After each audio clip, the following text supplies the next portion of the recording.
12 жасқа толған балаларға арналған.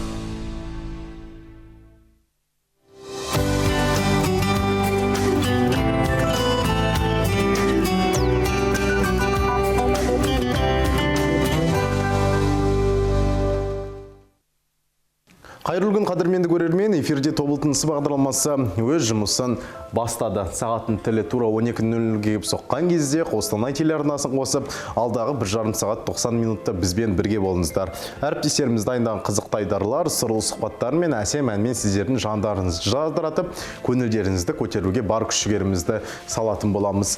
Жақсы бір сырлы сұхбат бүгін эфирде болатыны сөзсіз, сонымен қатар көңіл-күйлік жақсы бір кезеңде, жақсы бір көңіл күйден сіздерге тарту еткіміз келеді. Себебі бүгін аптаның соңғы күні, жұмыс уақытының соңғы күні, жұма, баршаларыңызға қабыл болсын дегіміз келеді. Осы сенбі, жексенбі күндері сіздерге эфирға шықпаймыз, тек қана дүйсенбі күнін көрсеміз. Енді алдағы уақытта, осы күнгі уақытта сіздерге жақсы бір әсер сыйлап, 2 күндік көңіл күйдің барлығын осы беруге дайынбыз. Олай болса, эфир төрінде сіздерге қызмет қылатын жүргізушілеріңіз Рахат Сейітхан және мен әріптесім Маргарита Иванова. Добрый день, дорогие друзья! Начинается наш прямой эфир на телеканале Костанай. Да, сегодня пятница, еще сегодня последний день зимы. Да, все, завтра уже весна, поэтому будем вас уже согревать иначе, по-весеннему в этой самой студии. Всегда солнечной, яркой. Дорогие друзья, готовьтесь. В ближайшие 1,5 часа мы проведем вместе с вами. Наш номер 54 39 04.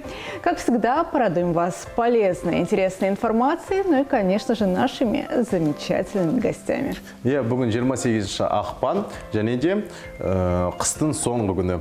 Осы уақытта қыс бойы айтып жатырмыз ғой, өзіндік бір жылулығымен, өзіндік бір жақсы әсерімен есте қалды биылғы қыс. Сондықтан да қадірменді көрермен, сіздердің де көңілдеріңіз ауа райы секілді жылы болсын деген ниет бар. Ауа райы демекші, бағдарламамыздың шымылдығын дәстүрге сай ауа райымен ашамыз ба? Итак, узнаем прямо сейчас прогноз погоды на день сегодняшний. Внимание на экран. Назарларыңыз экранда болсын.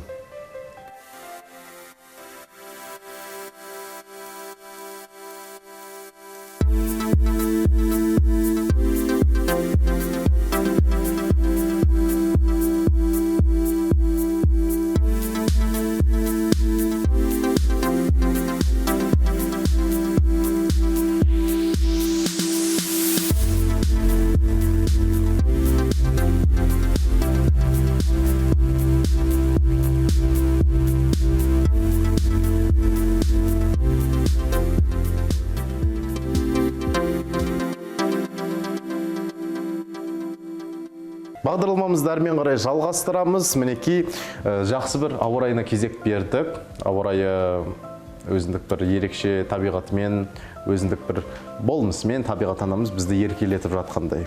Саған қалай көрінеді, Маргарита? Я хочу тепло. Это единственное, что я могу сказать. И вот мне кажется, чем ближе мы к календарной весне, тем больше зима как раз таки говорит вам нет.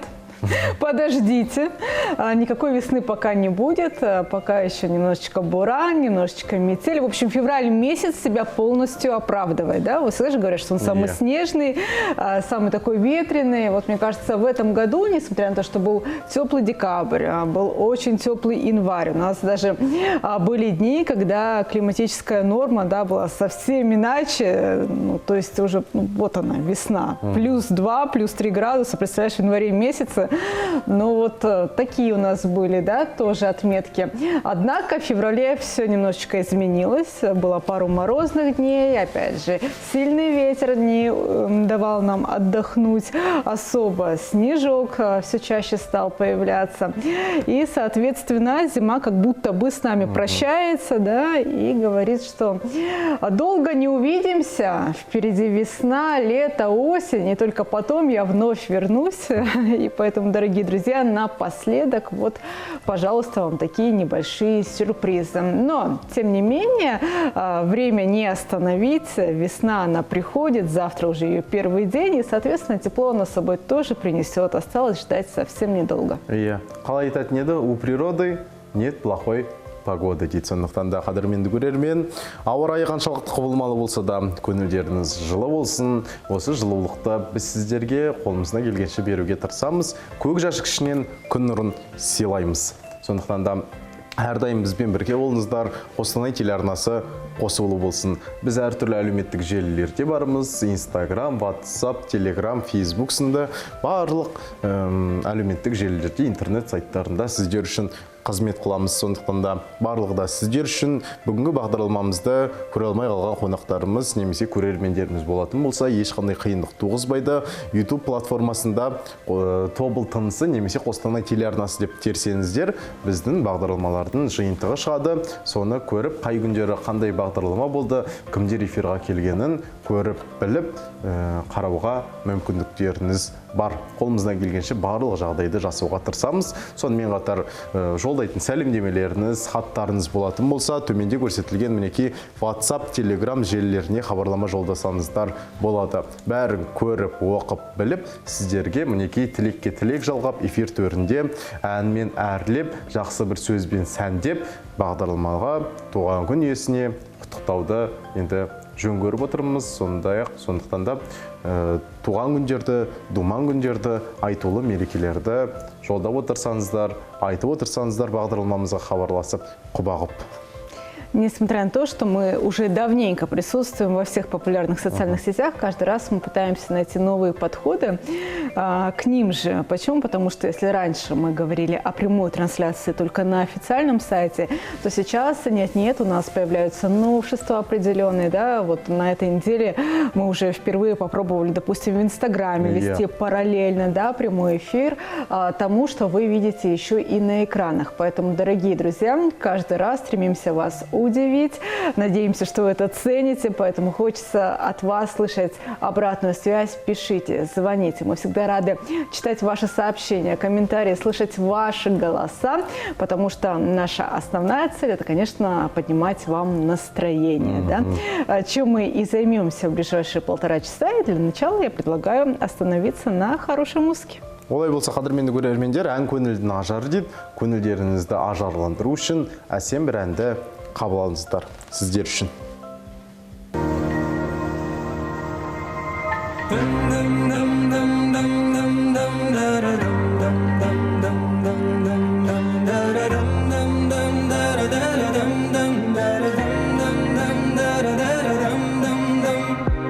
Аямайды, қарамайды, уақыттың ағысы ешкімді менсініп тыңдамайды, тоқтамайды, сақтамайды. Сағаттың тілдері ешкімді қолдап жақтамайды. Мейлі жүгір, мейлі қал, мейлі шарша, мейлі тал, мейлі жарыс, мейлі қу, уақыт үшін бәрі бұл. Орлап жатыр жастығымның әр сәтін, сыйлап жатыр бақыт толы қанша күн.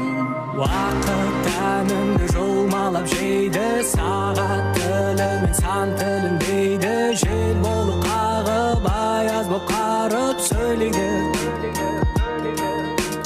Уақыт жанымды жолмалап жейді, алса алғанын қайтып бермейді. Сәуле боп жағып, дауыл боп соғып сөйлейді. Қаланы қолаған қолатпайтын ем, адамды жылаған жылатпайтын ем. Қолымнан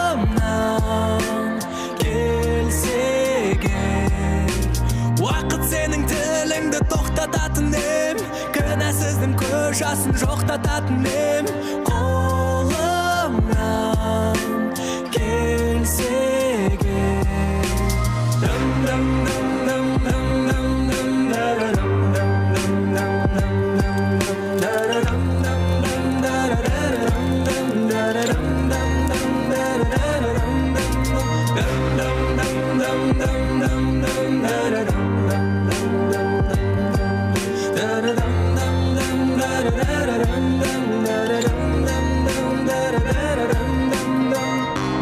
Көрінбейді, білінбейді, уақыттың бар жоғы біздерге байқалып сезілмейді.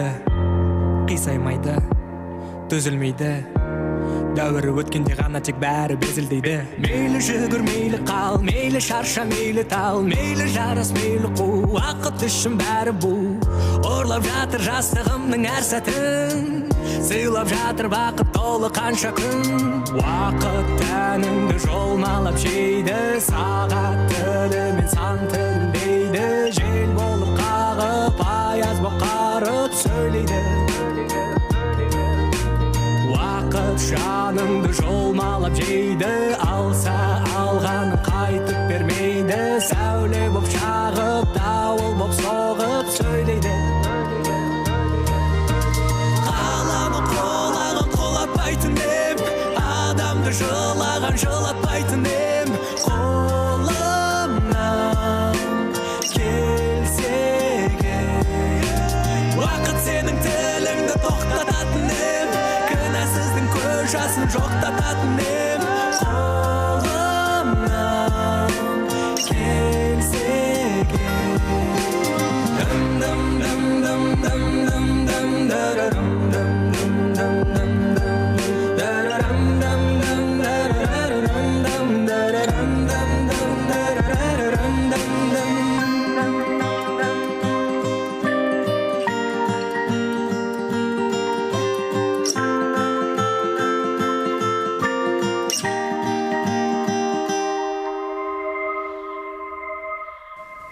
Бағдарламамызды әрмен қарай жалғастырамыз. Міне, Маргарита айтып кеттік қой, жалпы бағдарламамыз бүгін өте өз деңгейінде жақсы өтеді, қызықты қонақтарымыз бар, сырлы сұхбат өрбеттеп, сол енді бірінші бағдарламамыздың бірінші легінің қонақтары осы жуырда ғана Светқали оқулары болды.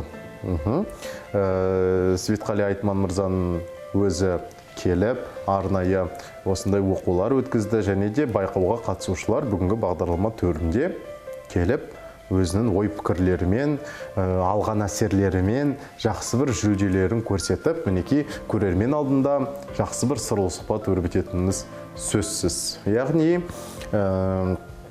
көркем сөз шеберлері десек болады. Осындай тақырыптың өзін саймасай өлеңге әркімнің ақ бар таласы деп қойдық. Осы тақырыптың регінде жас өрендермен сырлы сұхбат өрбіттеріміз сөзсіз. Қадірменді көрермен, ойларыңызда жүрген сұрақтарыңыз болатын болса, бағдарлама төріне жолдасаңыздар мархабат. Қоңырау желіміз сіздер үшін әрдайым ашық. Но на этом сюрпризы не заканчиваются. Будет еще, конечно же, второй гостевой блок. И я думаю, что это логично, да, в преддверии Дня благодарности.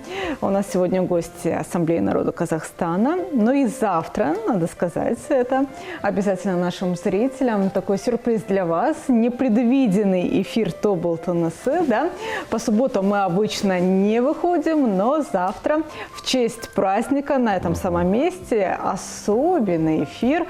Целых 1,5 часа будем вас поздравлять вместе с нашими героями. Поэтому непременно включайте наш телеканал и почувствуйте этот праздник вместе с нами. Мінеке алғыс айту күніне орай бағдарламамыз арнайы шығарылым жасайды, және де Тобыл-ТНС бағдарламасы сенбі күні, яғни ертең сіздердің назарларыңызға ұсынылады. Барлығы да сіздер үшін кереметтей әсер алып, жақсы бір мінекей уақытта алғыс айту күні мейрамында 1 наурыз алғыс айту күні, сол мейрамға орай бағдарлама төріне қонақтарымыз келіп, сырлы сұхбат өрбітіп, жақсы бір әсер алатынына біз сенімдіміз. Ал енді өзіміздің бағдарламаға оралатын болсақ, бүгінде Қазақстан Халқы Ассамблеясының мүшелері келеді, сырлы сұхбат өрбітеріміз сөзсіз, қызықты сұрақтар болатын болса, ортаға салсаңыздар, сұрақтарыңызды қойсаңыздар, мархабат. Қоңырау желіміз әрдайым сіздер үшін ашық. Ал Маргарита, қаншалықты өлең оқуға жақынсыз сен? Поэзия насколько вам близка? Мне больше все-таки проза. Не знаю почему. Драматические произведения. Очень нравится, когда они в форме пьесы написаны, вот где уже прям для театральных постановок, то есть имя и дальше уже речь героя. Вот мне больше такое нравится. Но стихотворение периодически, конечно, тоже. Не то чтобы приходится прочитывать, но не с таким интересом, скажем так. А любимый поэт есть? Вот сложный вопрос. Если ты спросишь писателя, то можно сказать. Писателя вот я поэт, знаю. Да. Ну, я просто боюсь показаться банальной и сказать, что там Александр Сергеевич Пушкин. Ну, действительно, это же потрясающее стихотворение. Сквозь века они отражают, мне кажется, и подходят даже к сегодняшней действительности. Поэтому они очень симпатичны. Но, опять же, мне больше нравится проза. А у тебя? Енді маған енді өлең оқу жақын. Прозаларды оқимыз, әлемдік классиктарды да оқимыз.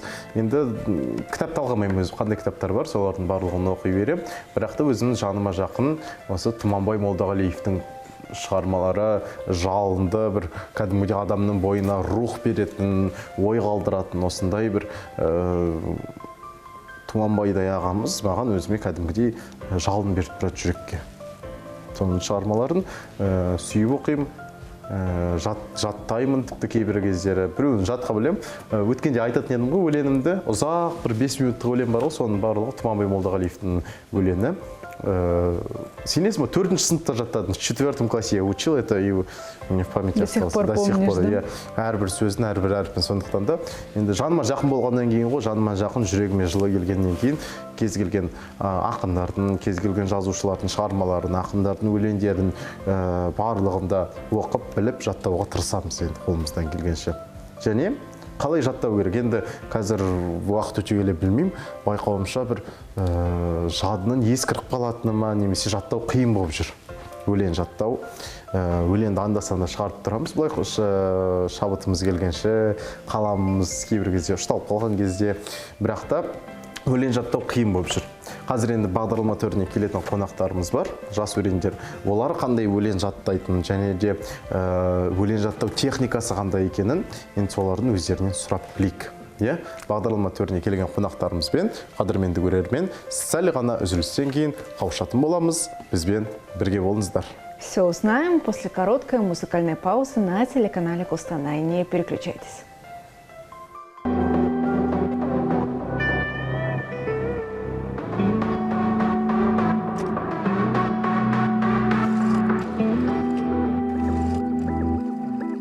Аманбысың, адал құсым, сағынғанда келіп қалармысың? Анда-санда мені сендесіңе алармысың? Іздесең мені мұзарт салған, әннен ізден табармысың? Мөлдір көзіңді тағы да бір салармысың? Қалың қалай, соғып жүрме жүрек дамылдамай. Сенесің бе, келесің бе жаныма?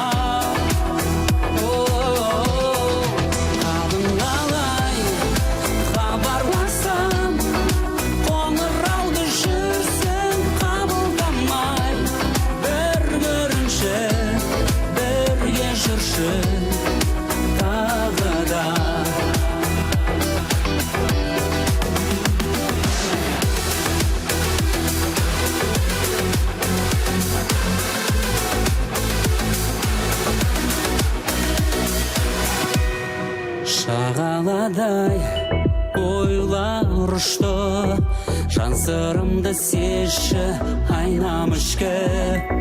Сағыныштан жүрек күнге ұшты, айға düşті. Хабарыңды айтшы, таптың ба? Жарға соқпас жайлағысты, менің халім сенікіне байланысты. Қалың қалай, соғып жүрме жүрек дамылдамай. Сенесің бе, келесің бе жаныма? Қалың қалай, хабарласам, қоңырауды жүрсің қабылдамай. Бір көрінші, бірге жүрші тағы да.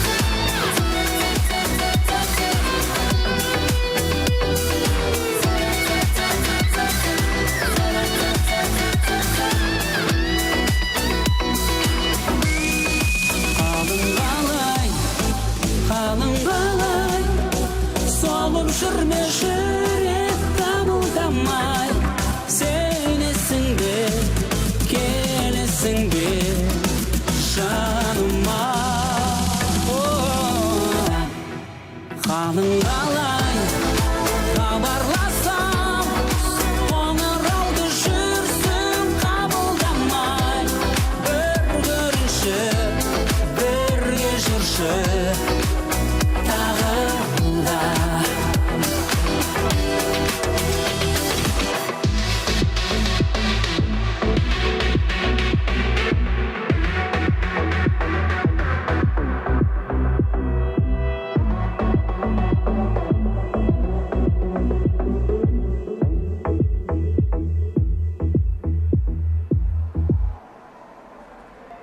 Иә, қадірменді көрермен, бағдарламамызды әрмен қарай жалғастырамыз, және бағдарлама түріне келіп жеткен қонақтарымыз да бар, таныстыруға рұқсат етіңіздер.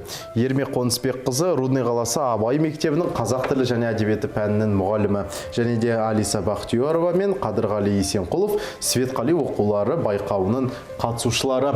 Эфирға қош келдіңіздер. Сәлеметсіздер. Көңіл күйлеріңіз қалай? Жақсы. Керемет.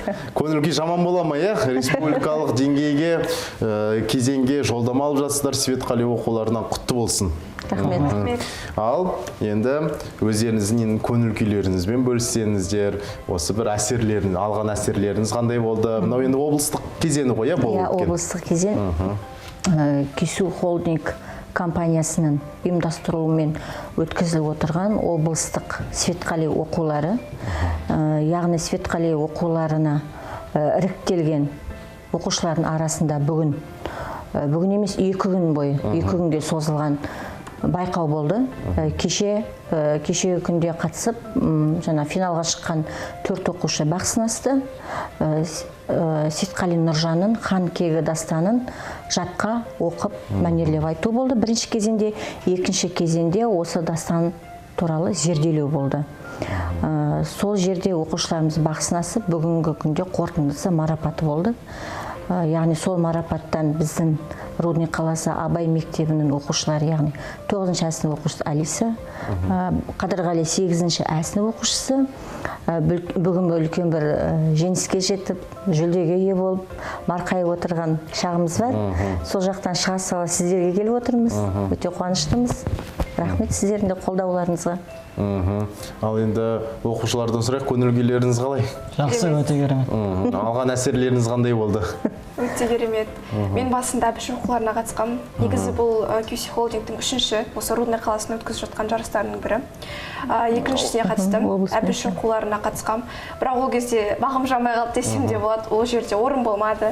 Кішкене мұнайып қалдым. Одан кейін өзіме мотивация алдым да, потому что менің жан досым бірінші орынды алды. Сосын өзіме кішкене мотивация алып, осыған қатысам деп өзіме мақсат қойдым. Енді осылай орын алып 250 мың теңге деген жерде жатқан ақша емес, оны да алып отқанына өте қатты қуаныштымын. Ал Қадырғали, сен өз ойыңмен бөліссең. Енді бұл Рудный қаласында өтіп жатқан 3-ші жарыс облыс бойынша. Әрине Светқали оқулары деген енді үлкен ауқымды сайыс қой. Бұл жерге көбісі қатыса бермейді. Шығмасы да жете бермеді. Өйткені мынау Хан кегі дастаны 63 беттік дастан. Мана яғни марапаттау кезеңінде ақындарымызды айтып жатты. Яғни Светқали Нұржанның әрбір сөзінің иірімі де, жазған шығармасы да өте күрделі. Яғни басқа ақындарымыздың да өзі тілі күрмеліп жаңағы жерде сөйтіп жатыр. Оның өзінде оқушы балаларға ол өте күрделі болды. Бірақ сонда да біздің мектебіміздің, Абай мектебінің оқушылары бақтары жанып, топ жарып отырған жайымыз бар. Өте керемет. Қанша уақыт дайындалдыңыздар осы байқауға? Оқушылар айтсын енді. Мен 1 ай дайындалдым. 1 ай дайындалуға уақыт кетті осылай. Мен бір айдан кішкене көбірек дайындалдым. Ал қандай шығармаларын оқыдыңыздар, қандай кезеңдерден тұрды жалпы? Негізі екі кезеңнен тұрды. Бірінші кезең бізде толық жаттау дастанын. Екінші кезең ол бізде зерделеу болды. Бірінші кезеңде хан кегі деген өте күрделі бір дастан десек те болады. Себебі оны жаттаудың өзі өте қиын болды. 63 бет деген ол өте көп та. Бір айдың ішінде оны жаттап шығу мүмкін емес. Бірақ осылай бағымызды сынап жаттағанымыз, енді еңбегіміздің жемісі десек те болады, осы 250 мың теңге деген. Ал Қадырғали, сіз ше? Жалпы жаттау кезінде қандай қиындықтар туды? Жаттау кезде шынымен де қиындық туды. Өйткені оны жаттаудың өзі қиын. Сөздері кәдімгідей бұрынғы кезеңдердегі ата-бабаларымыз жазған сөйлеген уақыттардағы бір сөздер болған сөздер сияқты. Ал енді осыны оқыған кезде, ең алдымен жаттамас бұрын оқисыздар ғой, толықтай оқып жатқан кезде қандай әсер алдыңыздар жалпы? Осы өлеңнен, жалпы Светқали Айтманның жалынды жырларынан өз бойларыңызға? Өте күрделі шығармалардың бірі болғандықтан, бұлай қатты әсер алады екенсің де, себебі ол ханның кегі туралы айтылған. Хандар болады, мысалға Әбілқайыр Баһадүр хан, одан кейін Барақ Сұлтан және де адал жары. Сол осы 3 хандар туралы айтылады осы өлеңде, дастанда өте күрделі болды деп айтсақ та болады. Мазмұнын түсіну өте қиын болды. Көп рет оқисың, түсінесің, ізденесің бәрін. Ал енді Ермек Қонысбекқызы, осы оқушылар жаттау кезінде, сайысқа дайындық кезінде қандай, мысалға өздеріңіз сөзді түсіндіру болсын, немесе жаттау бір ережелері болсын, қандай дайындық барысында жұмыстар жүргізілді? Бізде жаңағы Алисада, Қадырғалида біздің дарынды, талантты оқушылардың бірі мектебімізде. Бұлар тек қана осы Светқали оқуларынан қатысып жатқан жоқ. Мектебімізде облыстық, республикалық, қалалық барлық сайысқа қатысады. Яғни біздің Қадырғалиіміз республикалық сайысқа қатысты былтыр. Яғни қаладан жеңді, облыстан жеңіп, республикаға барып, бағын сынап келді. Алисада барлық облыстық сайыстарға қатысып жүр.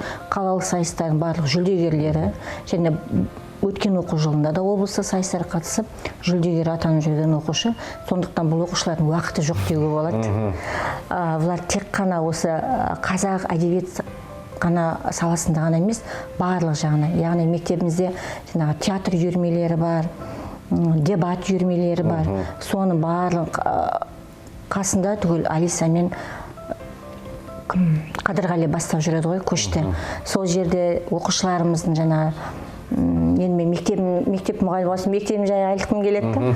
Мектебімізде жаңағы айтып жатырмын ғой, көптеген үйірмелер бар. Ол жерде де жетекші әріптестеріміз бар. Мысалы, театр үйірмесінің жетекшісі Баймағамбет Дәмежан Аманжоловна, дебат клубының жетекшісі Ардана Кенжеғұловна. Осы кісілердің де еңбегінің арқасыма деймін. Өйткені оқушы театрға шығып, сахнада тұруды, ел алдында өзін ұстай білуді үйренеді. Ол деген үлкен бір өмір мен өнердің ортасы деуге болады.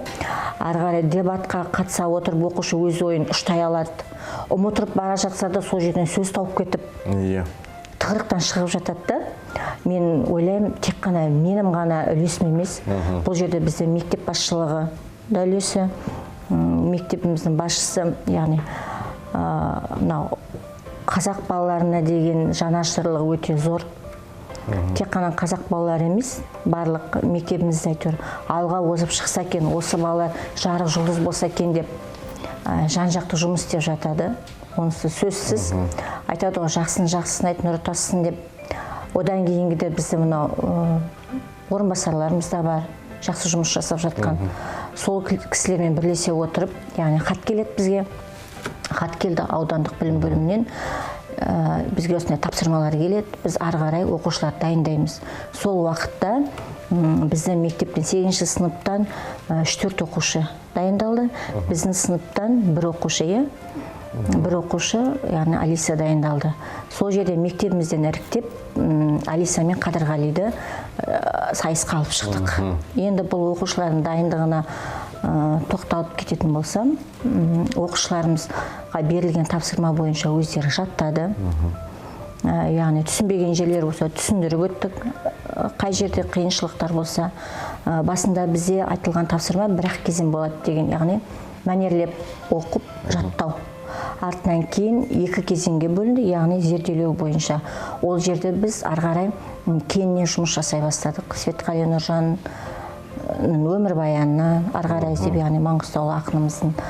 Одан кейін жаңағы хан кегі дастанын арғарай тоқталып, ерекше оқушылармен білгенімізбен бөлісіп, арғарай толығырақ оқи бастадық.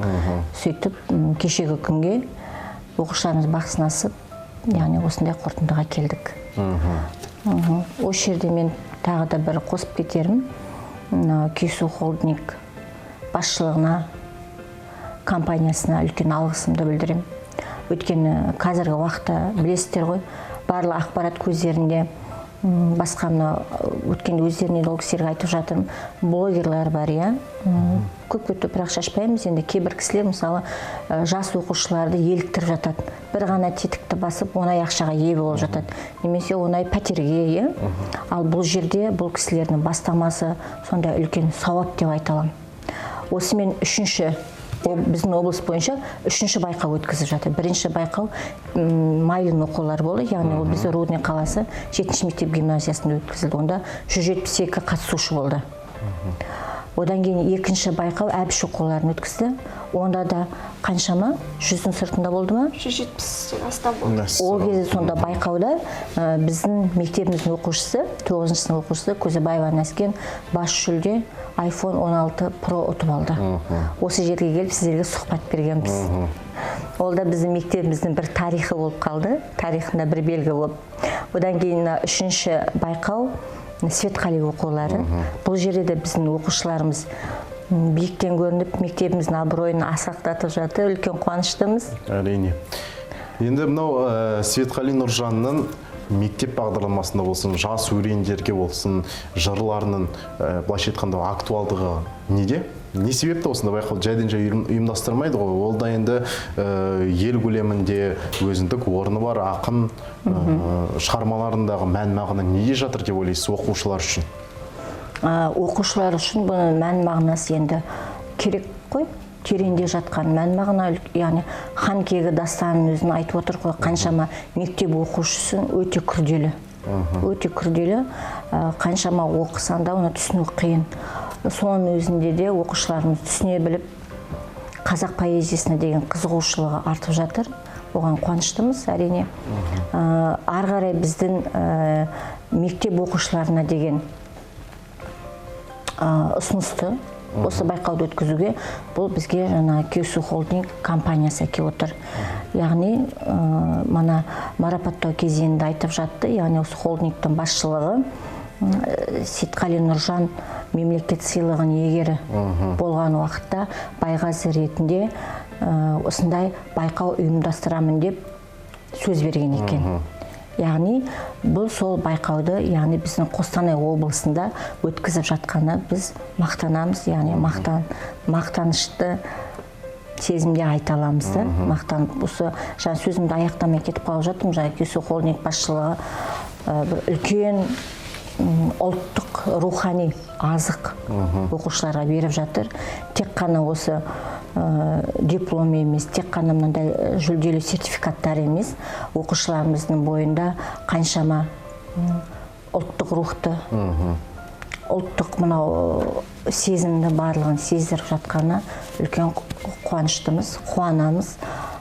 Тек қана осы жүлде алып қана қоймай, ары қарай кітап оқуға оқушыларымызды үгіт насихат өткізіп жүргеніне сондай қуаныштымыз.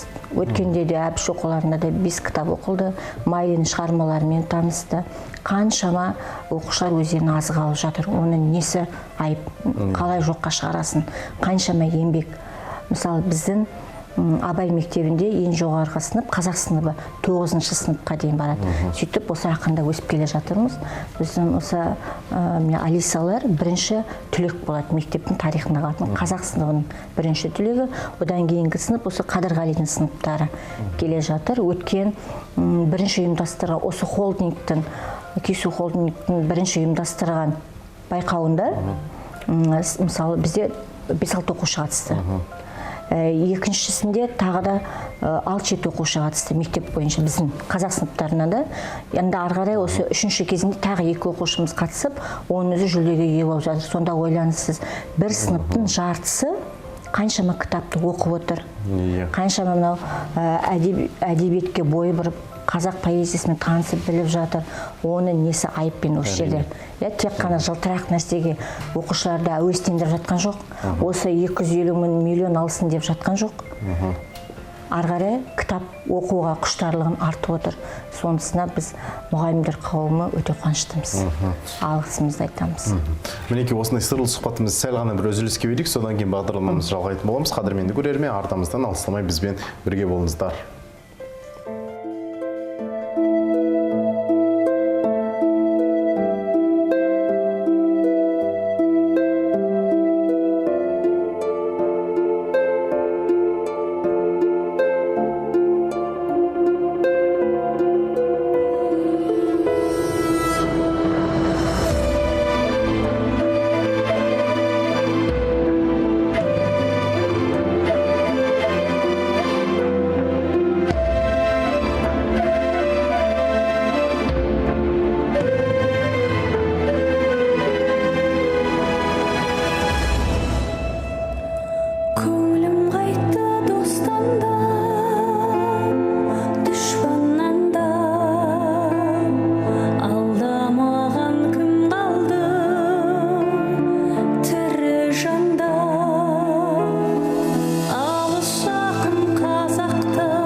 бағдарламамыздармен қарай жалғастырамыз.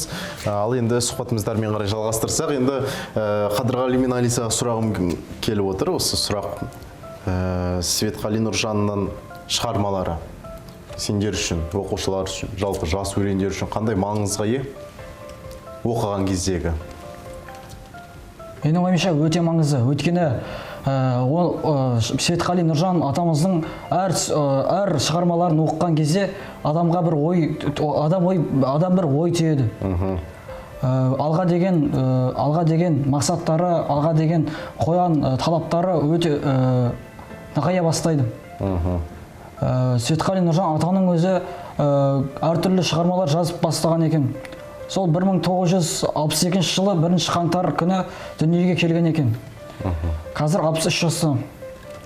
Маңғыстау облысы Түпқараған ауданы Қаңба Баба ауылында дүниеге келген.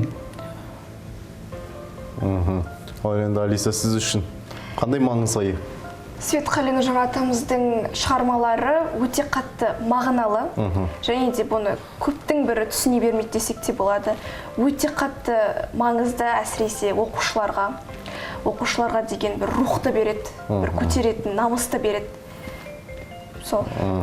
Ал енді сіздерден қонаққа де болсын, осы сайыста болсын, немесе өздерін жаттаған Светқали Нұржан ағамыздың өлеңін бір оқып берсеңіздер, біздің көріп отырған Тобыл Торғай көрермендеріне жақсы бір рухани сусып қалсын.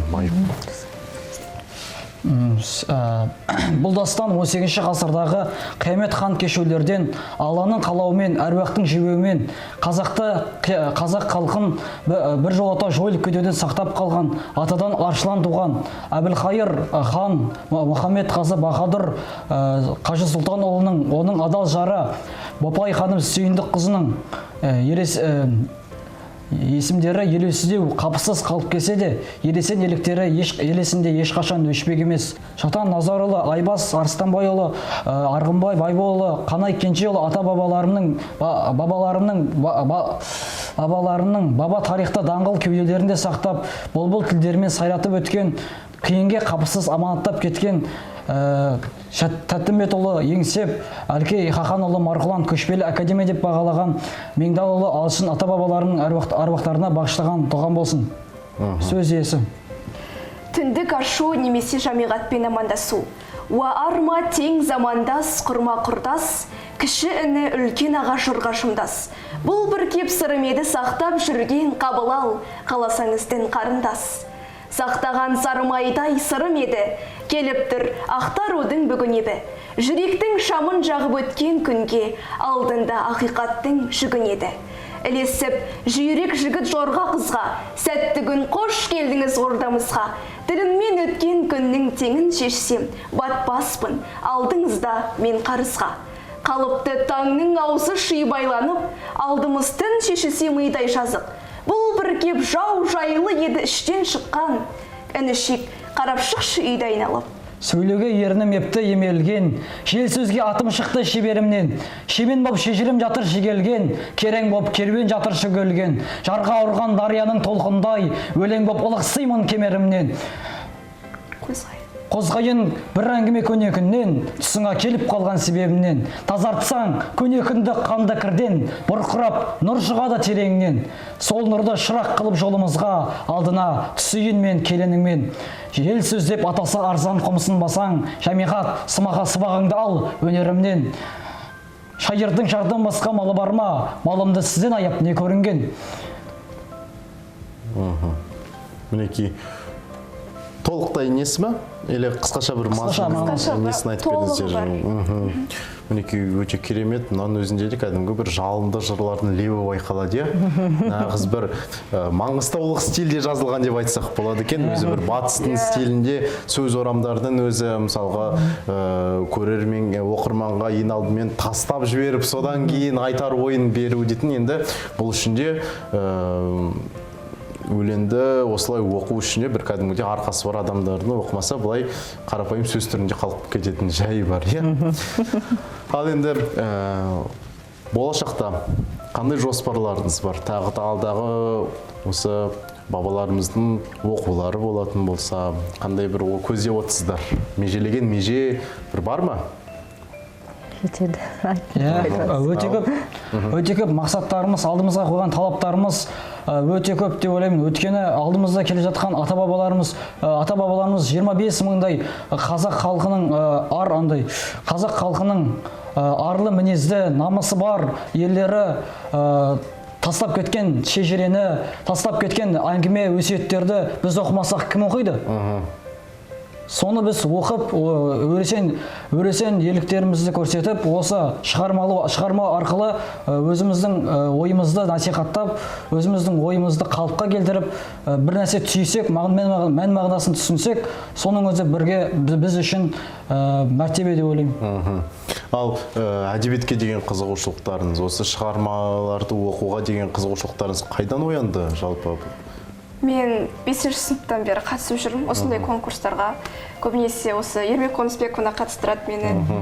Үлкен рахметімді айтамын, себебі осы кісінің арқасында мен көптеген жетістіктерге жетіп отырмын. Мысалға, осы күнге дейін барлық конкурстарға қатыстырып, жеңімпаз қылып отырған кісілердің бірі ол ұстазымыз.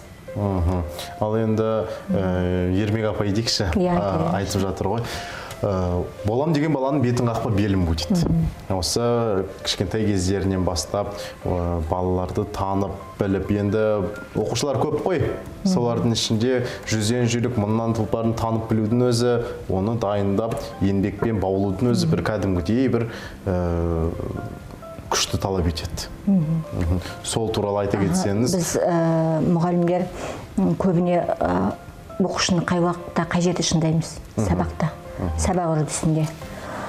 Біз өткенде мен ақындардың ортасында болған кезде айтып жатырмын да, сіздер оқушыны басқаша көзбен көресіздер. Ал талапты жоғары қоясыздар деймін да. Ал біз талапты оқушыға олай қоя алмаймыз. Біз мұғалім деген психологты өзі, педагогты, жан-жақты сабақ барысында өзі бар ғой, бір кезеңдер. Сол кезең бойынша әр баланы бақылап отырамыз. Яғни сол уақытта біздің енді мына оқушыларымыз туралы сөз болып жатыр ғой. Сабақ үрдісінде өзі көрінеді. Қай бала, қай жағынан жауапты екен. Немесе сабақта көрінбей жатса, кейбір бала сыныптан тыс жұмыста өзін көрсетіп жатады.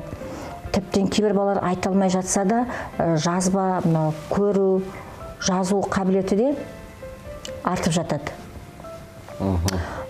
Сол уақытта біз Алисаны танып білдік, яғни Алиса 5-ші сыныптан бастап жоғары сыныпқа келді ғой. Сол уақыттан Алиса біздің барлық мектептегі барлық сайыстарға жан-жақты қатысып келе жатыр. Өзі жан-жақты, талантты, дарынды оқушылардың бірі. Қадырғали да 5-ші сыныптан бастап, Алиса екеуі де барлық мектебіміздің бағын жағып жүрген жұлдызды оқушыларымыздың бірі. Яғни көрінеді өз оқушы сабақта да, басқа жағынан болсын, жаттауға да, мәнерлеп оқу жағынан да, жаңағы актерлық жағынан да, екі оқушыды ешқай жағынан да дес бермейтін оқушылар. Барлық жағынан талантты. Бір сөз айтып кетейін. Айтайын. Абай атамыз айтады ғой, үш-ақ нәрсе адамның қасиеті дейді ғой. Ыстық қайрат, нұрлы ақыл, жылы жүрек дейді. Және деге мысалға осы хан кегі дастанды оқыған кезде бізде нұрлы ақыл деген пайда болып қалыптаса бастады. Осы нұрлы ақыл бізге шығарманы оқуға махаббатымызды туғызды деп ойлаймын. Әр шығарманы оқыған кезде адам өзіне бір ой түйеді. Соны оқыған кезде махаббатпен сол шығармаға кіріп кетердей, сол шығармада жүргендей, сол шығарма қалай жазылса, дәл сол кейіпке еніп, сол жаққа ауыл болсын, қала болсын, әртүрлі ұлан-ғайыр дала болсын, әртүрлі жерге барып саяхаттап, кітап оқу арқылы саяхаттап, өз ой арқылы келе алады деп ойлаймын. Саяхаттап келе алады. Осы бір сөзіне жақсы бір сөз кеп тұр орайыма. Қадырғалиға қарап, өсіңіз, жетіліңіз, тасқындаңыз, бірақта биікпін деп асқынбаңыз. Сен мықты, ана осал, мен орташа, бәріміз бір аспанның астындамыз дейді. Осылай бір аспанның астында шығармашылықтарыңыз арта берсін. Мінекей, Ермекте апайларыңыз бар, сіздер бақыттысыздар. Мінекей, осындай шәкірттеріңіз бар, сіз бақыттысыз. Әрдайым осындай қуаныш болар, шәкірттеріңіз көп болғай, ал сендерге жақсы бір сәттілік тілеймін. Қазір енді бізді көріп отырған көрермендерге айтар бір-екі кеңестеріңіз болатын болса, сәлемдемелеріңіз болса, мархабат, екінші камера сіздердің обзорларыңызда. айтамын. Қадырғали сен. Светқали атамыздың бір шығармасы бар, Қазақстан деген. Соны бір оқи жүрейін. Ал, жақсы. Қане. Кітапта бар еді қазір. Бүгін қолтаңбалды оқушыларымыз Светқали ақыннан. Өзі келіп бізбен марапаттауға, бізге марапаттап осы беріп кетті. Табыстады бүгін. Қолтаңбалды ақыннан. Оқып берейін. Ал, жақсы. Қазақстан бар мекен, басқа жерде Қазақстан деген ел бар мекен. Болса кетерем, Ермұхан Тоғызбайұлы. Тіршілігі тынысы аспан өңге, Қазақстан бар мекен басқа жерде, қазанымның кірпігін ашып тастап, шымыр-шымыр буынан пайда болған, шымыр-шымыр қайнайды жас тереңде, көз жасымның буынан пайда болған, айықпайтын бір бұлт бар тас төбемде, Қазақстан бар мекен бір қиырда, бола қалса сол өлге сырғиында, ауа жетпей алқынған азаматтың ащы даусы әлі де тұр миымда. Қазақстан бар мекен азат қана, берілетін жалғансыз тазақ бары, өз тілінде сөйлейтін қазақтары, өз мүддесін сатпайтын кәззаптары, олдарының шекпеген азап тәні, ұрынбаған қыздары, мазаққалы ақ ұрмаған қарттары тозақтағы.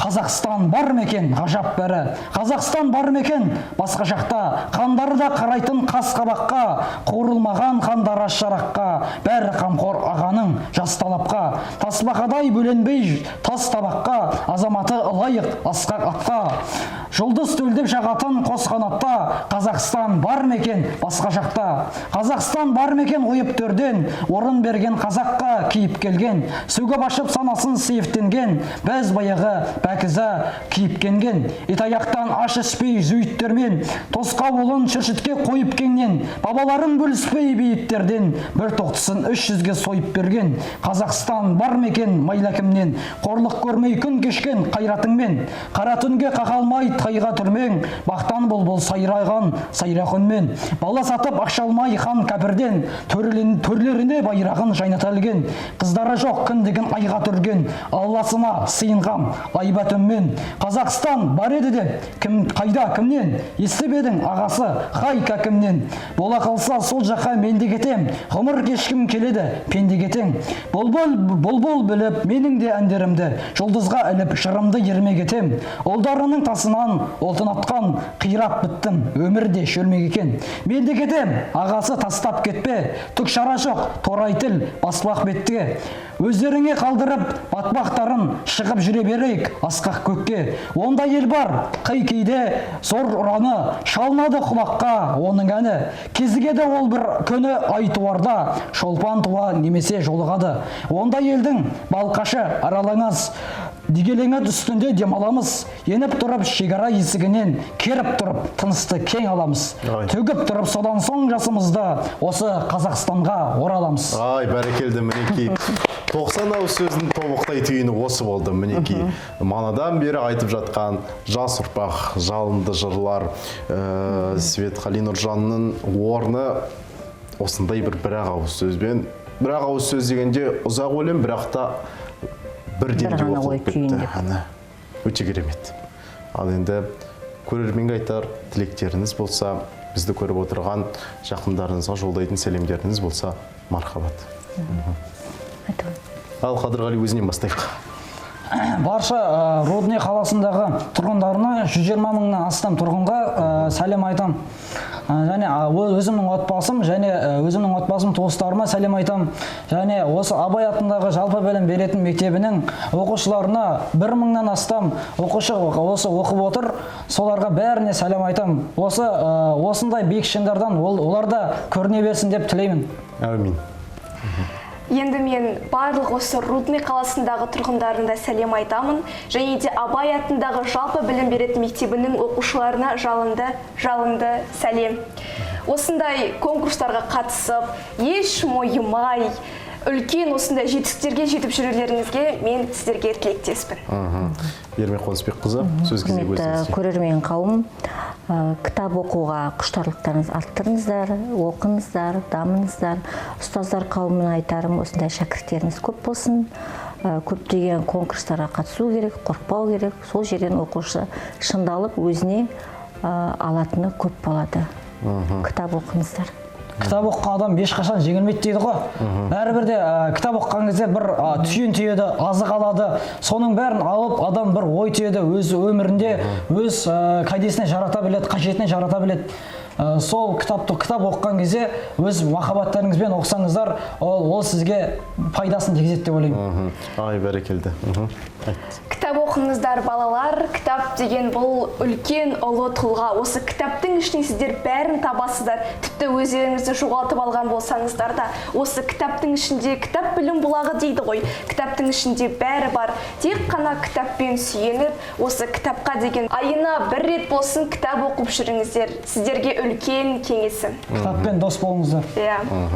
Алдағы уақытта тек қана сәттілік тілейміз сіздерге. Әрі қарай да Алла расуларыңыз көп болғай. Қадірменді көрермен, мінекей бағдарламамыздың біріншілігінің қонақтарымен сұхбат өз мәресіне жетті. Бірақ та екіншілігінің қонақтарымен енді сұхбат өрбейтін болады. Сондықтан да бізбен бірге болыңыздар.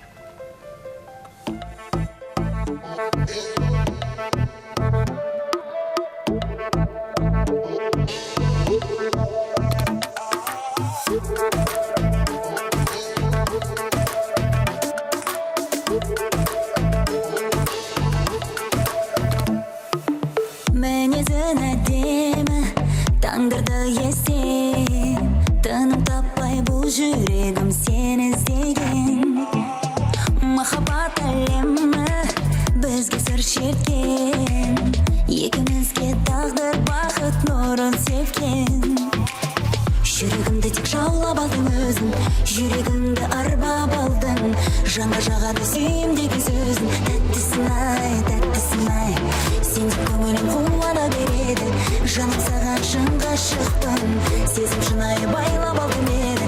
Тәттісін ай, кел, жақсы көрем, бізді қосқан тағдырға сенем, мәңгі сүйем деп уәдемді берем, маған қолыңды бер, жаным кел, жақсы көрем, бізді қосқан тағдырға сенем, мәңгі сүйем деп уәдемді берем, менің сөзіме сен.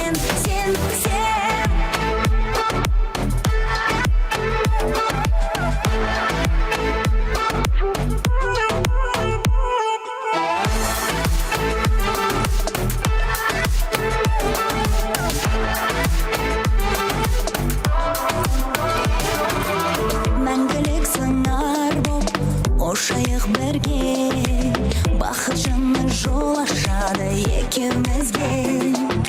Сен ғашықсың маған, ғашықпын менде, бұзалмайды біздің жұпты енді ештеңе.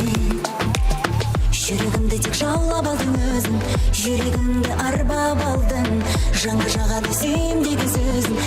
Тәттісін ай, сен деп көңілім қуана береді, жаным саған шын ғашықпын, сезім шынайы байлап алдым еді.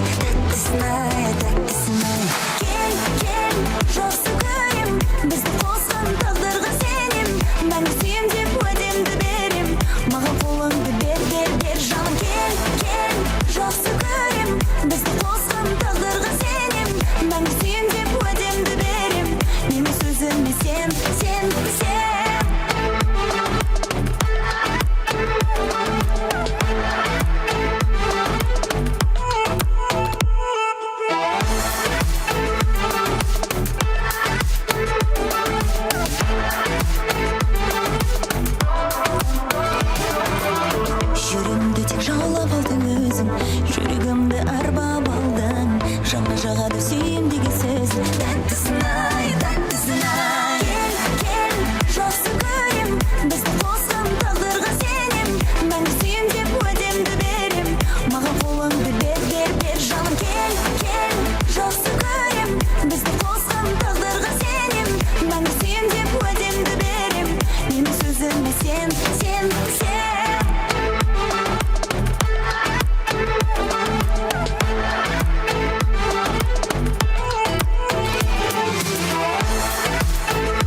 жайғастырған тағдыр ұлттар ұясын, зерттеліде мәдени мол мұрашын, дәріптеумен достық үй қашанда бауырлықта, татулықта тұрасын дейді. Маргарита, міне көрдің бе? Жаңағы жас өрендер өлең оқып кеткеннен кейін мен де бағдарлама төріне келіп жеткен қонақтарымызға өлең арнап жатқан жайым бар. Және де бұл бекерден бекер емес. 1 наурыз енді алғыс айту күні. Соған орай бағдарламамыздың төріне келіп жеткен қонақтарымыз да бар.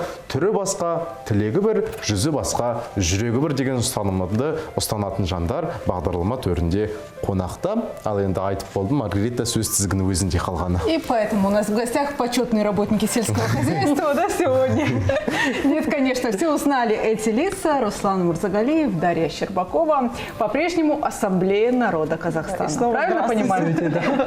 Здравствуйте, с наступающим, что ли? И вас с наступающим. Давайте сразу мы вас благодарим за вашу работу, за вашу преданность и любовь к Ассамблее. А мы вас благодарим за что? Жасап жатқан істер үшін, көңілдер үшін, пейілдер үшін әрине. Короче, мы вас просто любим. Это самое главное. Это взаимно. Добро пожаловать. Ну что, неделька сложная, наверное, да? Столько мероприятий. Год сложный в целом. Год начался, мне кажется, уже раз 15 были на телевидении, на разных передачах.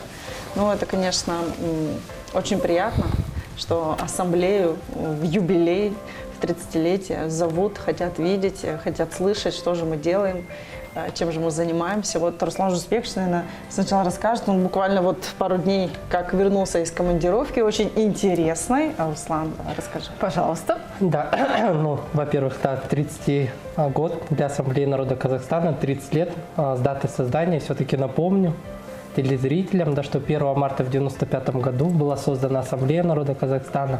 Аналогов уникального института во всем мире нигде не было. И основная задача Ассамблеи народа Казахстана – это обеспечение общественного согласия и общенационального единства, на который на сегодняшний день выполняет этнокультурное объединение. А их на сегодняшний день насчитывается порядка 126 этносов на территории нашего государства. Если брать нашу Кустанайскую область, это 18 этнокультурных объединений и 5 консультативно-совещательных органов. Вернулся я с замечательной командировки, которая проходила в городе Астана. Это второй был по счету замечательный проект, необычный, который собрал творческие коллективы, учащихся, студентов, уже коллективы состоящиеся, которые занимаются популяризацией, продвижением казахстанской культуры. На одной сцене был организатор у нас, это Республиканская ассамблея народа Казахстана, ассамблея Жастары в рамках развития нашего молодежного движения и Национальный дельфийский комитет. Национальный дельфийский комитет, он занимается как раз-таки тоже поддержкой талантливой творческой молодежи. Именно там было выдано 3 гранта на поездку дальше, на участие в следующем этапе. Троих молодых ребят поддержала Ассамблея народа Казахстана, выдали им финансирование, и 1 творческий коллектив. 3 гранта было по 300 тысяч, и 1 грант коллективу 600 тысяч. То есть нашу республику Казахстан будет представлять уже на международной арене. Были творческие номера такие, подчеркивающие культуру, традицию нашего народа Казахстана, уникальную. От исполнения, жестового исполнения песни патриотических, да, до шикарных таких вот хореографических номеров. Это, наверное, проект, который дал отчет деятельности проектов Ассамблеи Жастары в год 30-летия Ассамблеи народа Казахстана. Пока вы были в командировке, Дарья, значит, здесь была и тоже не скучала. Нет, там скучать некогда вообще на самом деле. Год очень насыщенный, очень много всего. Хочется показать, чего мы достигли, хочется попасть в каждую семью, достучаться, да, рассказать о том, что мы есть, ребята, да, рассказать о том, что сегодня очень важно сохранять межэтническое согласие. Вот за вот эти 2 месяца мы посетили больше 30 трудовых коллективов. То есть эта практика взята с прошлого года. Мы в прошлом году, когда объезжали коллективы, поняли, что это очень нужно и важно, потому что, к сожалению, многие люди не знают, что такое ассамблея. Да? Вот нам 30 лет, и как бы это было бы не прискорбно, да, многие не знают, что это такое. Ну хорошо, мы рассказываем, продвигаем, говорим. мы каждый день сталкиваемся с различными ситуациями, да, и в том числе и конфликтными. И у нас у всех есть социальные сети, у нас у всех есть прекрасные WhatsApp-чаты, где очень много интересных людей, да, вообще домовые чаты, родительские чаты, рабочие чаты, там, классы, чаты, да, родители без учителя, есть такие всякие разные, да. Все, мы понимаем, все люди разные. В основном это женщины, да, очень эмоциональные. Кто-то что-то где-то с кем-то не поделил, кто-то кому-то что-то там сказал, нахамил, нагрубил, перешел уже на этническую, так сказать, принадлежность человека, да, ты такой, да ты сякой, и все это благополучно расползается из этих чатов, пересылается, и начинается вот это вот свистопляс, прям скажем, который приводит к не очень хорошим последствиям. И мы, как ассамблея, мы пытаемся каждый раз, в каждом трудовом коллективе, на каждом эфире говорить о том, что, ребята, если вы думаете, что все это вот можно себе такое позволять, этого нельзя себе позволять. Потому что все это сегодня наказывается и достаточно серьезно. У нас есть уголовная статья, 174 статья, да, которая наказание, штраф там около 27 миллионов, если я не ошибаюсь, да, ну и реальное лишение свободы от 2 до 7 лет. Да, поэтому, когда вот буквально недавно произошла такая ситуация в одном из чатов, конечно, мы как АНК знаем все сразу, нам быстро все пересылают. И вот одна из сторон конфликта сказала, что ты мне сделаешь? Вот что ты мне сделаешь? Вот, знайте, пожалуйста, что это все на контроле, и за это можно понести вот такую вот ответственность, либо денежную, либо отсутствие свободы. Никого мы не хотим пугать, мы просто хотим сказать, что, пожалуйста, люди, ну, следите за своими словами, не нужно друг друга любить. Вы хотя бы просто друг друга уважаете, да? Нам в Казахстане нечего делить, мы все здесь равны, одинаковы, у нас есть равные возможности у всех. И конфликт, который начинается там с какой-то маленькой искорки, да, это обычный, бытовой, ничем не приметный конфликт, он не должен перерастать и не переходить в эту межэтническую плоскость. Поэтому призываем, как коты Леопольда, да, давайте жить дружно, пожалуйста, потому что ну, никто не хочет терять работу, там, время, деньги. Просто иной раз нужно промолчать, где-то быть выше, да, человек, может, там где-то сэмоционировал и так далее, не отвечать, не пересылать, просто пройти мимо какого-то негативного комментария, негативного ролика, тот же самый ТикТок, да, нужно обращать внимание, что там у нас там происходит, социальные сети у нас пестрят всяким негативом, ну и люди, в принципе, сегодня очень любят понегативить, да, как все знают. Вот давайте будем позитивными, дружными и друг друга любить. И, тем более, ну, нам есть за что, наверное, друг друга любить, если присмотреться к каждому. Вот Маргариту можно любить за то, что она давно работает на телевидении, за то, что она всегда нас приглашает в гости. Да? Руслана Жузепековича можно любить, потому что он любит ассамблею. А за что? За то, что он такой красивый. Ой, рахмет. Ой, рахмет. Алғыс айтам сіздерге. День благодарения ғой, ертең. Благодарности, Рахмет пожалуйста. сіздерге. День благодарности. Это тоже очень часто распространенная ошибка. День благодарения – это праздник в США. А у нас День благодарности. Алғыс айту күні. Не День благодарения, пожалуйста, я всех прошу, не День благодарения. И не Ассамблея народов. Народ – да, потому что мы единый народ Казахстана, русские, казахи, узбеки и так далее – это этносы, а народ мы все казахстанцы. И вы эту светлую мысль доносите в трудовые коллективы. Да. И вы уже побывали в поликлиниках, да, города. Да, мы были в поликлинике. На станции скорой помощи. Были Где в скорой еще? помощи. Мы были в отделе занятости соцпрограмм, мы были в Тазалыке, мы были в Азурите, были на заводе «Беларус», много где были. Да, на швейном цехе, да. Поэтому мы стараемся посетить, рассказать, узнать, какие у людей есть вопросы, возможно, призвать к тому, что то, что я сейчас сказала, да, друг друга уважать. Просто к уважению хотя бы. Вы хотите что-то добавить? Да, я хочу добавить. Но 30 лет мы должны подводить итоги. К сожалению, та часть работы, да, которая не видна нашим, да, гражданам, так скажем, телезрителям сейчас, она остается все-таки закадровой, как раз таки сотрудники, которые ежедневно работают, да, общественные лидеры, председатели этнокультурных объединений, консультативно-совещательные органы, но результаты видны. Если говорить о вот прошедшем большом таком 30-летии, да, довольно-таки серьезный период для нашего молодого государства, но и вместе с этим уже ассамблея 30 лет на территории нашего государства, то был создан комитет по развитию межэтнических отношений, у нас работает институт прикладных этнополитических исследований. Мы прекрасно понимаем, что в любом государстве, да, любой гражданин, который проживает на этом государстве, он прямым образом соприкасается в своей жизни с экономическими вопросами, с политическими вопросами, которые на сегодняшний день все-таки требуют давать ответы на все, что происходит в мире. Мы государство, которое звучим хорошо, да, так скажем, на достойном уровне, мы наблюдаем события, происходит вне нашего государства, да, прямым, косвенным образом это затрагивает интересы нашего государства. В том числе у наших граждан, как Дарья Сергеевна говорит, возникают вопросы. И вот основная наша цель – доводить до каждого нашего жителя областного центра, до каждого жителя других областных, да, наши коллеги по всей республике работают, правильную информацию, достоверную из первых уст.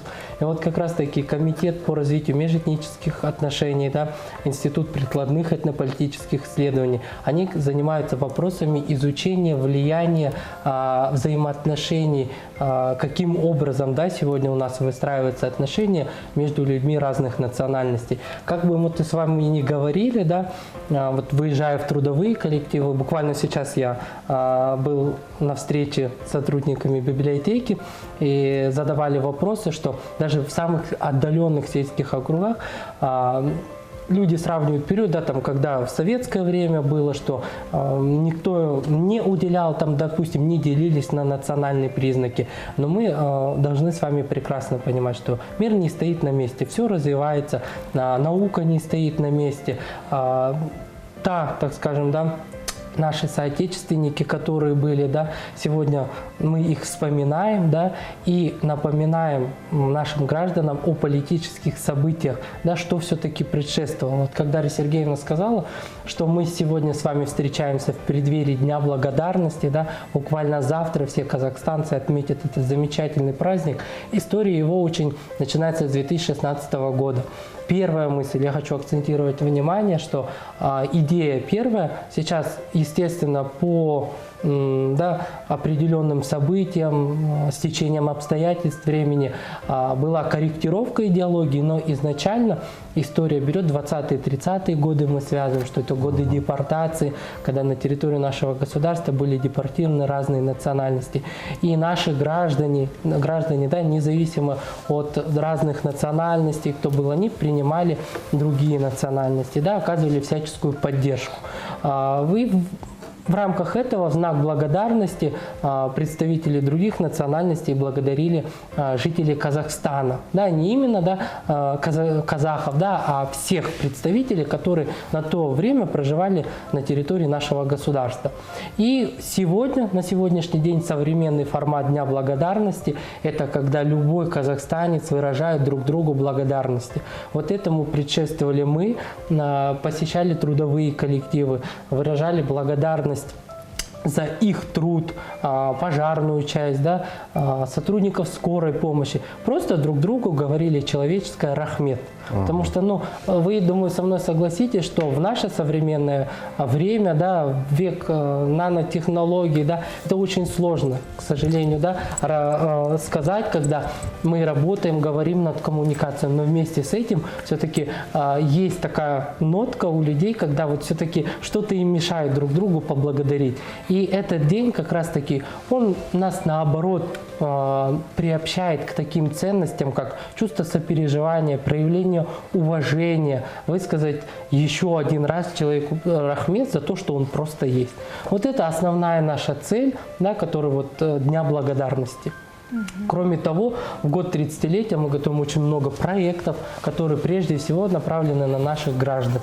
Допустим, по нашей линии ассамблеи Жастары мы приготовили 30 добрых дел, где, пользуясь случаем, да, мы приглашаем каждого кустанайца принять участие. Это и благотворительные акции, это и информационно-разъяснительные просветительские мероприятия, да, на такие очень важные темы, как профилактика игромании, лудомании, интернет-зависимость,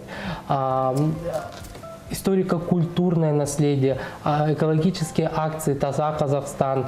То есть такие очень значимые. Ну и кроме того, такие кустовые большие мероприятия нас ожидают. Это Академия межэтнической политики. Мы предполагаем по нашей задумке, я думаю, все у нас получится, организовать 3-дневный обучающий семинар для жителей городов и районов Кустанайской области, где мы все-таки погрузим их в атмосферу этнополитики и научим инструментам, как необходимо, да, работать в своих регионах, что необходимо, да, делать, алгоритм.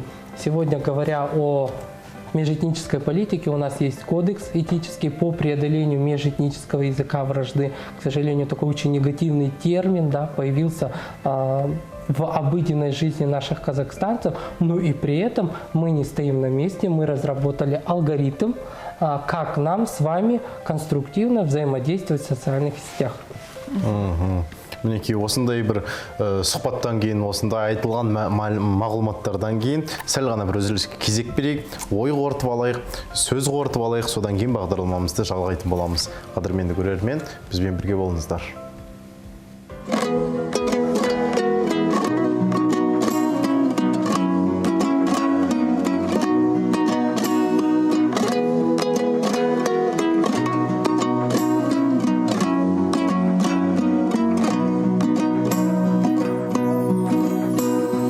Айналайын ақ жүзің,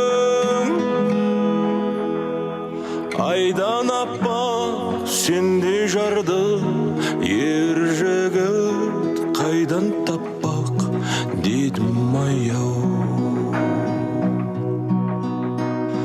Көрген адам қасыңнан кете алмайдай мұз үстінде жүргендей тайғанақты дедім аяу. Алмағаштың гүліндей ау, текеметтің түріндей ау, өтіп дәурен бара жатыр сізбен бізге білінбей ау.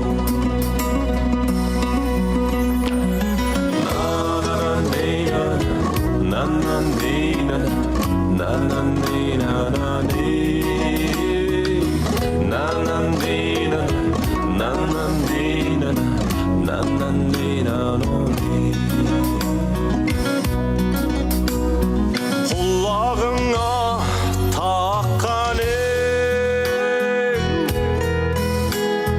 күміс сырға күмбірлетіп шығасың күнде қырға дедім аяу.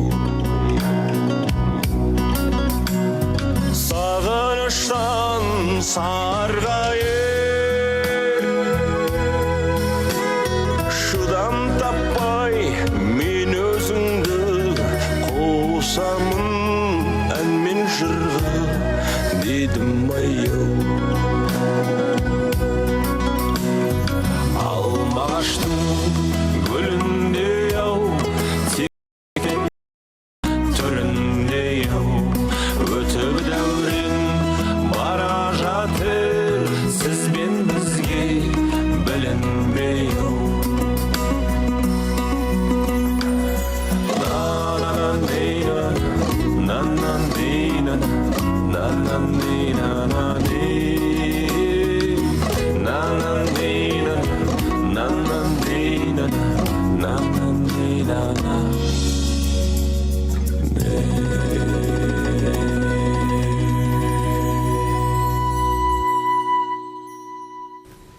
Хабарымызды жалғастырамыз, е? Да. По предприятиям ходите, Это хорошо. На телевидение еще чаще приходит, это вообще замечательно.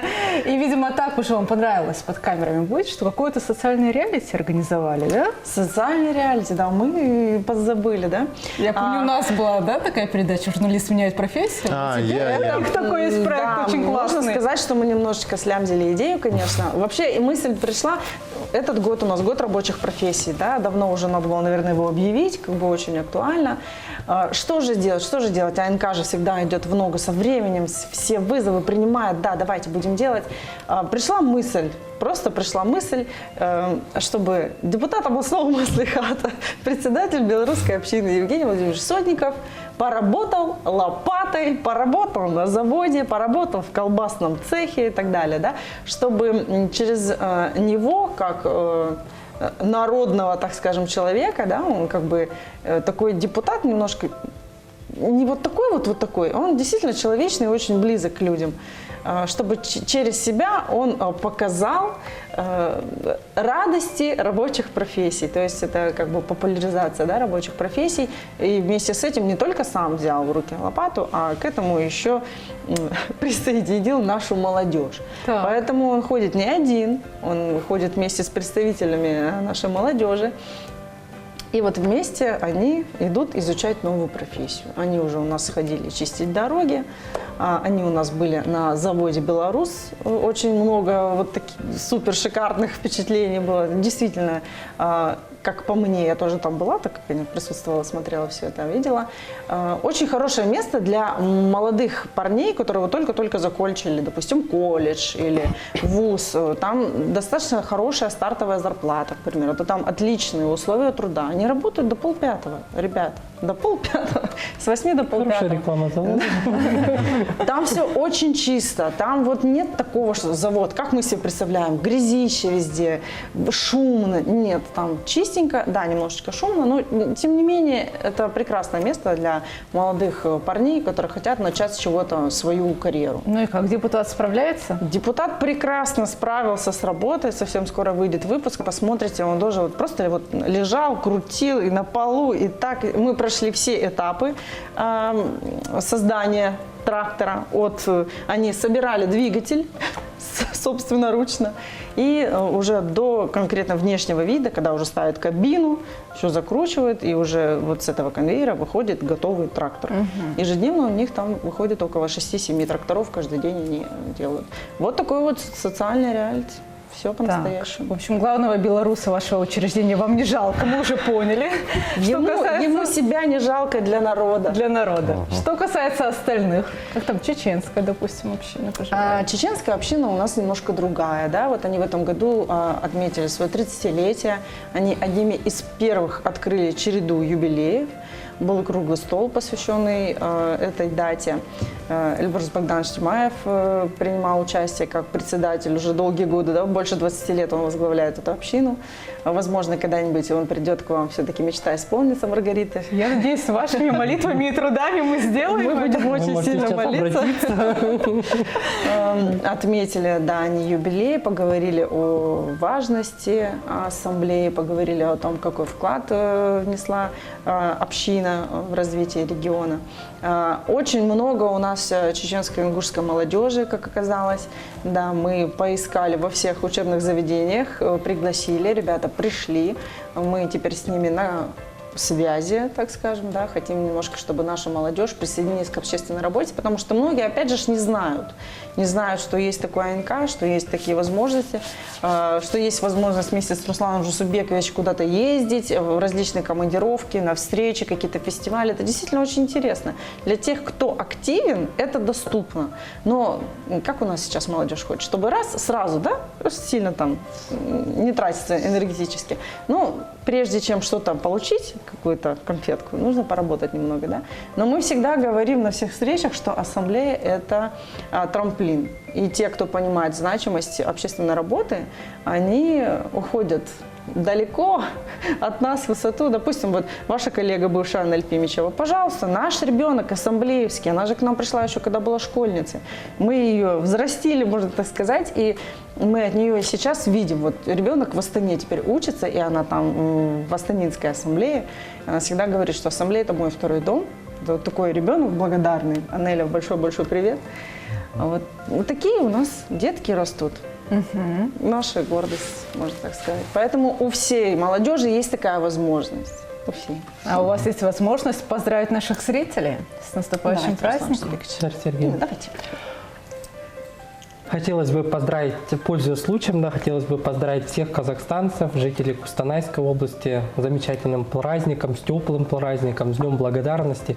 Самое главное пожелать это благополучия, мира, согласия, выразить всем, буквально каждому, да, начиная от малого до самого старшего, благодарность за то, что они есть, за то, что они трудятся, за то, что они обучаются, даже обучаются уже школьники и студенты, приносят, да, нашему государству очень много таких позитивных моментов. Самое главное, чтобы мир был во всем мире. Дарья. Хочу воспользоваться моментом, никогда не пользовалась этим случаем, но хочу сказать слова благодарности своей семье, своей маме, своей бабушке. У меня бабушка на всю жизнь проработала дояркой. Супер рабочая профессия, всю жизнь. Мама у меня педагог со стажем, она всю жизнь в детском саду, сейчас она в педколледже. Вот хочу сказать большое-большое спасибо за то, что вы у меня есть, своей семье. И, конечно, спасибо моим коллегам, это моя вторая семья, да, я тут работаю уже 8 лет, будет скоро 8 лет в АНК. Такое ощущение, что я нигде больше не работала. Большое спасибо моим коллегам за нашу совместную работу, нашим этнокультурным объединением. Большая-большая благодарность. Маналгас, большое спасибо вам. Большое спасибо всем, кто делает нашу жизнь ярче, приятнее, вкуснее, теплее. Всем кустанайцам и всем вообще, наверное, казахстанцам. Есть за что сказать спасибо. И вам спасибо. Долго не прощаемся. До новых встреч. До новых встреч. Осы 90-ның сөзін тобықтай түйінін татулық пен келісім, басты байлық ел үшін деп аяқтағым келіп отыр. Қадірменді көрермен, эфирде өз мәресіне жетті. До свидания. Отанымызда тыныштық, отбасымызда ырыс құт болсын, жасай берсін қазақ елі.